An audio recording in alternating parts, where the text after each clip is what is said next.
वेदव्य होकर नहीं जाती, अखंड सुभागवती होकर जाती। वो 7 चीज मूल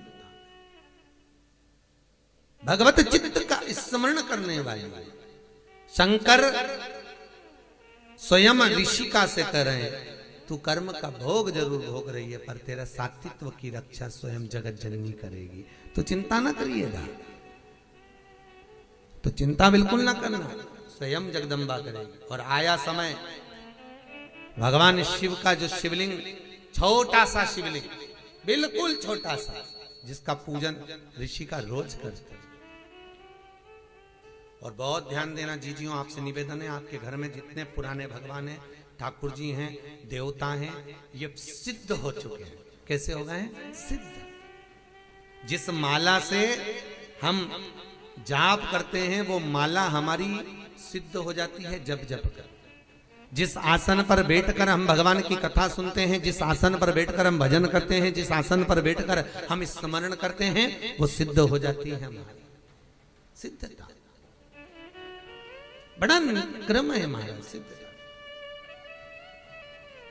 तो बड़ी सिद्ध है आपके घर में जो भगवान है। तो भगवान स्वयं कह रहे हैं, भोलेनाथ जी कह रहे हैं कि ऋषिका, जिस शिव की तू आराधना करती है ऋषिका, जिस शंकर का तू पूजन करती है ऋषिका, जिस शिव का तू अनुमोदन करती है, तेरी रक्षा करने वाला यही शिवलिंग है, बस यही।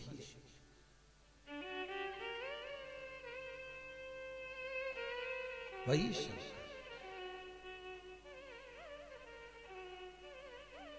अच्छा, बहुत ध्यान देना, कई लोग कहते हैं शंकर जी घर में नहीं रखना। एक वो महाराज आ गए थे पहले टीवी पे, उन्होंने सबके घर के शंकर जी को निकलवा के पीपल के पेड़ के नीचे रखवा दिया, भगवान ने उनको ही निकाल दिया।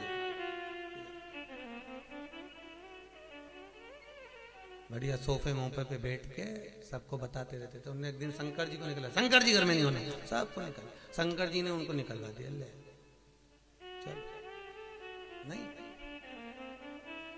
शिव महापुराण की कथा कहती है शंकर अपने घर में है तो बड़ी बीमारी हमारे घर में प्रवेश नहीं कर सकती। शिव यदि है, शंकर है।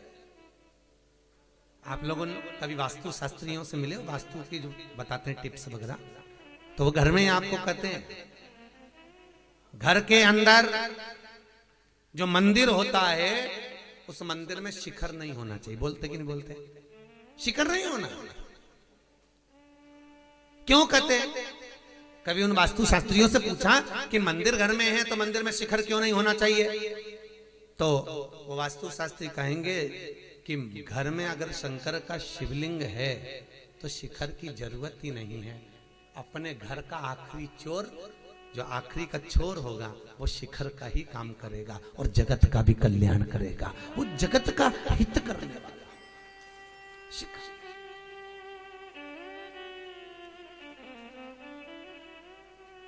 उनसे पूछोगे वो बताएंगे आपको कि मंदिर में अगर शंकर है, मंदिर में अगर शिव विराजमान है, मंदिर में अगर भोलेनाथ विराजे हुए हैं, तो फिर क्या सोचना? फिर नहीं सोचना, शंकर है, शिव है, बैठे हैं। अब एक दिन ऋषि का शिव की आराधना में लगी थी, युवानी अवस्था हो गई, और युवानी अवस्था में जब जवान हो गई, बड़ी सुंदर थी वो, अति रमणीय, अति सुंदर, बहुत सुंदर, बहुत सुंदर। और इतनी सुंदर ऋषिका, इतनी सुंदर थी, शिव का भजन कर रही थी। वहीं पर एक मूड नाम का राक्षस है। क्या नाम था उसका? मूड। और मूड नाम का राक्षस आया और उस मूड नाम के असुर ने आकर जब ऋषिका को देखा तो देखकर उसकी चित्त वृत्ति में, उसके मन में ऋषिका के प्रति प्रेम जागृत हो, काम उत्तेजना जाग, और वो ऋषिका को अपना बनाने के लिए प्रयास कर रहा, और ऋषिका को अपना बनाना चाहिए। बहुत ध्यान दीजिए, एक कथा आपने भागवत जी में सुनी होगी, पवन रेखा की। कौन? कंस की मां, राजा कंस की मां पवन रेखा रजस्वला धर्म के, कौन से धर्म के? रजस्वला धर्म, जो नारी 7 दिन काम नहीं करती, उस रजस्वला धर्म के चौथे दिन बाल धोकर वन में चली गई थी। पवन रेखा, भागवत जी में पंडित जी ने आपने को सुनाया होगा, कंस का जन्म। पवन रेखा चौथे दिन बाल धोकर रजस्वला धर्म के चतुर्थ दिवस में केश धोकर बाहर निकल गए।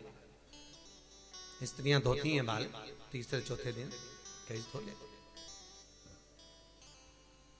गई वन में।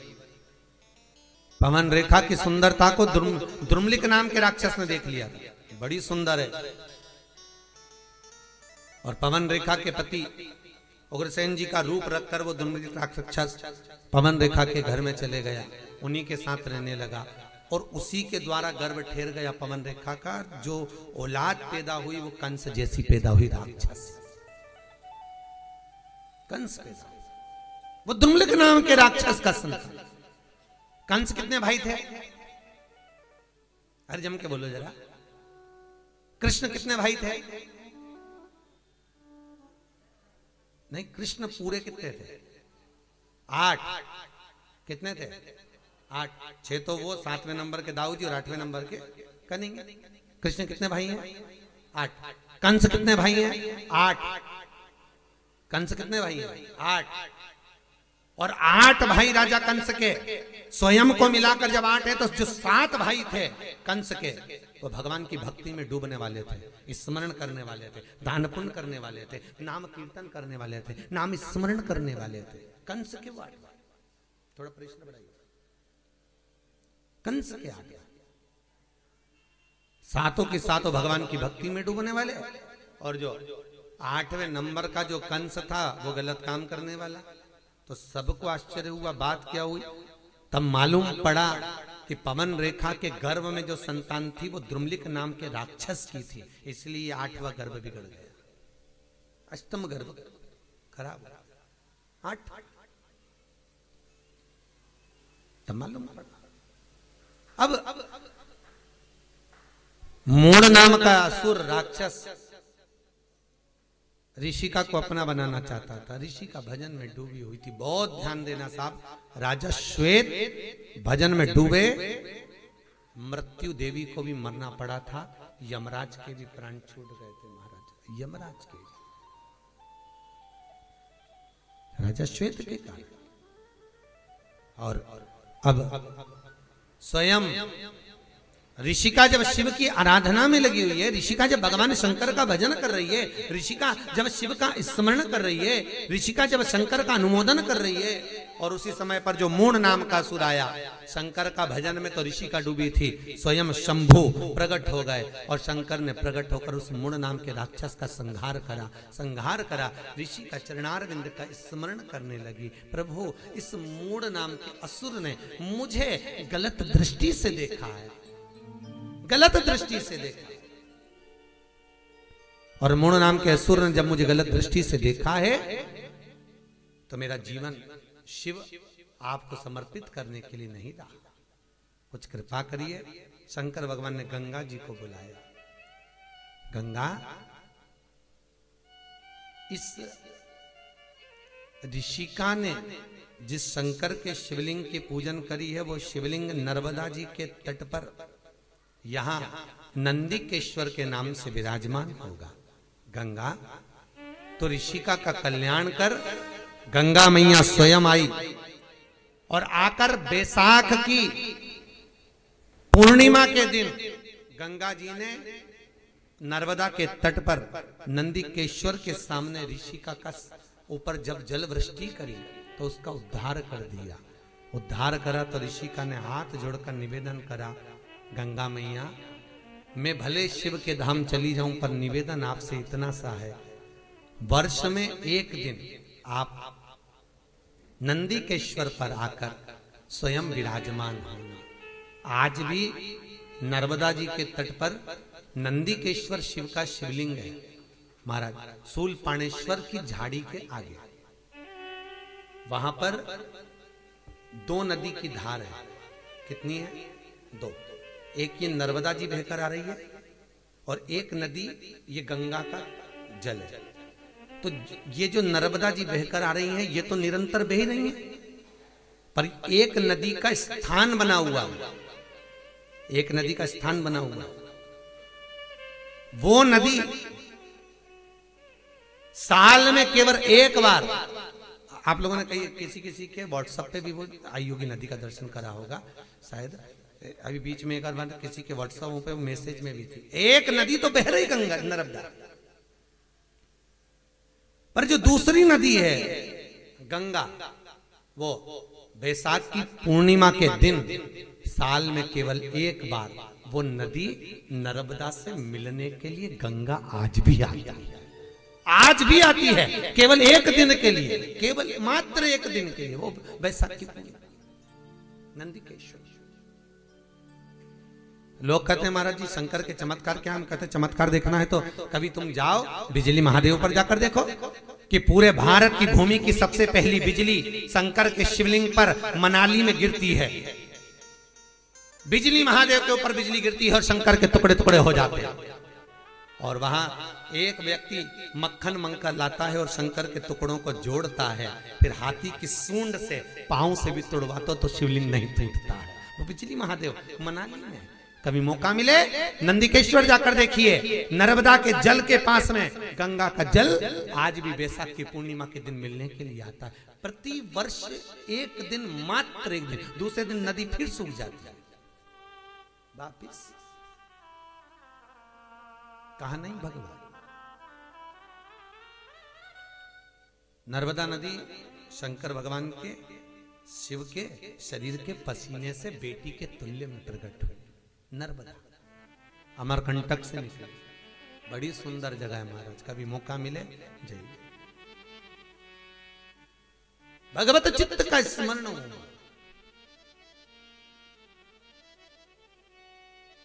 पूरी दुनिया में सारे शिवलिंग पर चढ़ाई हुई वस्तु को नहीं खाया जाता, पर नर्मदेश्वर नर्मदा के जल से निकला हुआ शिवलिंग पर चढ़ी हुई वस्तु खाई जा सकती है, वस्तु पाई जा सकती है, उसका स्मरण किया जा सकता है।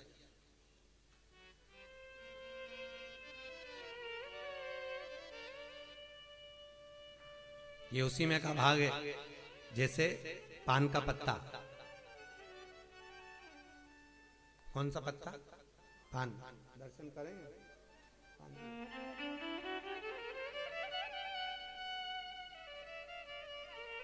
ये पान का, इस पान के पत्ते पर ये, इसका जन्म कहाँ हुआ आपको मालूम होगा ना? पान का जन्म कहाँ हुआ है? अमृत, जो मंथन में अमृत का कलश निकला था, उस कलश को असुरों ने देवताओं से छुपाकर इंद्र जिस खंबे से बनता था उस खंबे के पास में कलश को छुपाया। वहीं कलश को रखे रखे उस कलश की बूंद नीचे टपक गई थी, तो पृथ्वी से संसर्ग होकर एक बेल उत्पन्न हो गई थी, उस बेल से ये पान का पत्ता उत्पन्न हुआ था। इसलिए पूजन में पान की बड़ी महत्वता होती है महाराज। अमृत का, पर इसमें कामता का निवास हो गया। कामता को देखकर दरिद्रता देवी इसमें प्रवेश कर गई, तो दरिद्रता देवी ने कहा इसमें मेरा निवास होगा। देवताओं ने कहा ये तो देवताओं पे भी चढ़ेगा, सबको प्रिय रहेगा ये बीड़ा, ये पान। तो दरिद्रता देवी कहती है मेरा भाग आगे और पीछे रहेगा। इसलिए जब भी तमोली पान बनाने वाले पान जब बनाते हैं तो आगे का भाग तोड़ देते हैं और पीछे का भाग कैंची से, अरे बोलो सही है कि गलत है? तो कई बच्चे पूछते हैं मम्मी इसको पीछे से क्यों काटा, आगे से क्यों काटा, बीच में तो काटा ही नहीं। तो उसका कारण केवल इतना है, इसमें दरिद्रता का जो भाग है वो दो भाग है। दरिद्रता आगे भी निवास कर रही है, पीछे भी निवास कर रही है, इसलिए इसको तोड़कर फिर पान बनाया जाता है, बीड़ा बनाया जाता है। पर पूजन में जल के पात्र में जब तक ये पान डला रहता है तब तक दरिद्रता देवी का दोष इस पान में नहीं रहता। कई कई लोग पूजन करने के बाद पान को थाली में रख देते हैं, तो पंडित जी वापस उठा के उसको पानी के कलश में डाल देते हैं। डालते कि नहीं डालते? वापिस पानी के कलश में, क्योंकि अलग रहेगा तो दरिद्रता का भाव रहेगा, उसमें डला रहेगा। तुम किसी तमोली की दुकानों पर भी जाकर देखना, जो पान बेचते हैं, वो अगर पान का ढेर रखेंगे तो बार बार पान पर पानी का छींटा देते रहेंगे। देते कि नहीं देते? पानी का छींटा देते रहेंगे, उसको गीला रखेंगे। भले पानी से वो सड़ रहा है, पानी से गल रहा है, तो भी उस पर जल का छींटा देंगे, क्योंकि पानी में जब तक है तो उसमें दरिद्रता का भाव नहीं। पानी से सूखा दरिद्रता का भाव प्रकट होता है। तो शंकर का जो मिलन है महाराज, शिव कह रहे हैं तू गंगा नर्मदा के इस नंदिकेश्वर तू आ और मिल। तो जो कहते हैं कि भगवान कहाँ है, हम कहते हैं एक बार जाकर जरूर देखो साहब, जरूर देखा। उसकी प्राप्ति का केंद्र बिंदु है, वो जो अवश्य प्राप्त होता है। शंकर की कथा कहती है, ऋषिका शिव के धाम में चली जाती है, देवताओं ने पुष्पों की वृष्टि करी है, गंधर्व गान करे हैं, अप्सरा नृत्य करी, चारों तरफ सुख समाहित हो जाता है, सुख समाहित। इधर भगवान शिव की कथा कहती है, शंकर भगवान अनुमोदन करते, आनंद के सुख की राशि है, सुंदर मंगल विवाह प्रसंग का स्मरण हुआ। शिव जी का विवाह पार्वती के साथ हुआ, कल अपने कथा में सुना। पार्वती और भगवान शंकर का जो विवाह हो रहा है, शिव और पार्वती का जो मंगल विवाह हो रहा है, अपन कल कथा में उसको श्रवण करें। और फिर ध्यान देना, शंकर विश्वास है, पार्वती श्रद्धा है, और शिव और पार्वती का विवाह नहीं है, ये विश्वास और श्रद्धा का मिलन है। आज के जमाने में ये दोनों चीजें किसी के घर में नहीं है। क्या क्या चीज बोलो जम के? विश्वास और श्रद्धा, ये दोनों चीज लोगों के घर से चली गई। ना विश्वास रहा ना श्रद्धा रहा। भाई भाई पे विश्वास नहीं करता, देवरानी जेठानी पे विश्वास नहीं करे, जेठानी देवरानी पे नहीं करे, सास बहू पे नहीं करे, बहू सास पे नहीं करे। और जरा विचार करो, कितना विश्वास था पहले के समय में, कितना विश्वास। और आज भी जितना विश्वास सास के मन में बहू के प्रति रहता है, उतना बहू के मन में सास के प्रति नहीं।